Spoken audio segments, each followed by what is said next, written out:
Now read a second time. The member for Wirrawar. Thank you, Deputy Speaker. I rise to make my contribution to the Greenhouse Energy Minimum Standards Amendment Administrative Changes Bill 2023. The Albanese Labor Government has made it clear that its priority is helping Australians with the cost of living, and one way we have done this is to ease the cost of energy. We know that energy bills are putting a strain on Australian businesses and households. Too many people continue to pay for energy that is leaking out of buildings and from inefficient appliances. In the short term, this government is delivering up to $500 in energy bill relief for eligible households and up to $650 for eligible small business. But this government is also able to act decisively in the long term as well by laying the framework for the transition to a cleaner and more energy-efficient economy. The Albanese Government wants to give families the tools, the information and the access to cheap financing they need to take control of their energy bills and to choose effective upgrades for their homes and businesses, all while lowering emissions. In the most recent budget, this government made it clear that we are investing in the future and we are investing in Australians. We are investing in our energy-saving plans to make homes and businesses and social housing more energy efficient and to drive down energy costs. We are investing $1.3 billion to establish the Household Energy Upgrades Fund, to turbocharge financing options for households' energy upgrades for more than 110,000 households. We're investing in partnerships with states and territories to support energy upgrades for 60,000 social housing properties and investing over $300 million in the Small Business Energy Incentive to help 3.8 million small and medium businesses. These businesses will have an additional 20% deduction on spending that supports electrification and more efficient use of energy. We are investing over $36 million to expand and upgrade the nationwide House Energy Rating Scheme to apply to existing homes. This will give Australian consumers the power to seek a home energy rating so that they can be informed and able to make choice that is in their best financial interest for energy upgrades for renting and purchasing homes. This funding will also expand and modernise greenhouse energy minimum standards so that more appliances are covered by energy-efficient ratings. And that brings me to this bill, to the Greenhouse and Energy Minimum Standards Act, known as the GEMS Act. It was a Labor government that made this legislation, which sets minimum energy performance standards and energy labelling requirements for products and appliances. Like many common-sense Labor policies, it's endured, and it has been Australians who have reaped the rewards of the government's foresight at that time.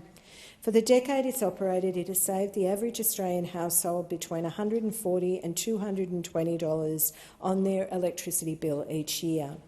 In 2021-22, labelling and standards are estimated to have saved Australian households and business between $1.3 and $2 billion in avoided energy costs. They were estimated to have delivered emissions savings of between 4.1 and 6.3 million tonnes in 2021-2, about a quarter of South Australia's annual emissions. While it is a shame that the following government was unable to build on the work that had been done, it is a credit to the previous Labor government it was able to craft legislation that has continued to benefit Australians for over 10 years. And today, this Labor government seeks to add to and improve upon that Labor legacy. This bill will implement technical changes arising from an independent review of the GEMS Act undertaken in 2019. The review's overall assessment was that reform is required to modernise the Act to reflect changes in the energy operating environment, to build on the already significant outcomes of this successful program. The government is prepared to implement these recommendations and make a good Act even better.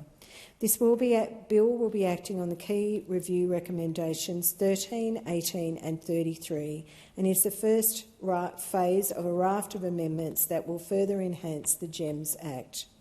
This bill will reduce administrative burden for bespoke products. It will streamline the application of test standards and the granting of exemptions.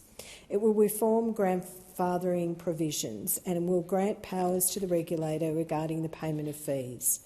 Part 1 of the bill will amend the Act to provide flexibility for the suppliers of customised products in complying with the Act by refining the registration and requirements for such products. Part 2 of Schedule 1 of the bill will provide greater flexibility for how suppliers of GEMS products can demonstrate compliance with GEMS determinations. Suppliers often apply for an exemption from being subject to GEMS determination ahead of a GEMS determination coming into force, as they have identified potential issues with meeting the new requirements and want certainty as to how their product will be dealt with ahead of time. Part 3 of the bill will improve the timeliness of these exemptions during the transition to new requirements and will allow exemptions to be more targeted. Part 4 of the bill will provide a greater flexibility in defining product classes to ensure effective descriptions of product classes in GEMS determinations. This will assist with regulation of certain subsets of models identified by the regulator as being difficult to administer. For example, products like motors which may be supplied with other equipment. Part 5 of the bill will allow certain other requirements to be made under determinations which have labelling requirements but do not set minimum standards for energy use. And Part 6 will amend the Act so the GEMS regulator's position can be occupied by a person acting as an SES employee that references to the GEMS regulator and refers to the substantive or acting SES employee in that position. This will improve the timeliness, efficiency and effectiveness of the administration of the Act when the substantive GEMS regulator is absent from duty or when long-term acting arrangements are in place. The bill will also modernise references to the GEMS regulator in the Act to align with best practice drafting standards and also extend the grandfathering exemptions from the prohibitions on supplying or offering to supply a model of product that is not registered. Part 8 of the bill will give the regulator the power to extend the time to pay application fees that would otherwise be payable. The GEMS Act is one tool in this government's apparatus that finds smart ways to manage demand, to not just use less electricity, but to use it when it is cheapest and cleanest.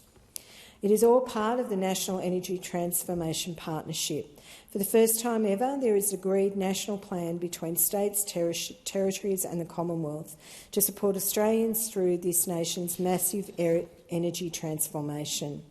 The updated GEMS Act will be part of that process by helping to make homes and appliances more energy efficient. It will also deliver the National Energy Performance Strategy. This provides a framework of supporting policies through which the government provides clear guidance on longer-term direction for energy performances. It will build on existing energy efficiency policies already in place to improve energy affordability, such as through the trajectory for low energy buildings.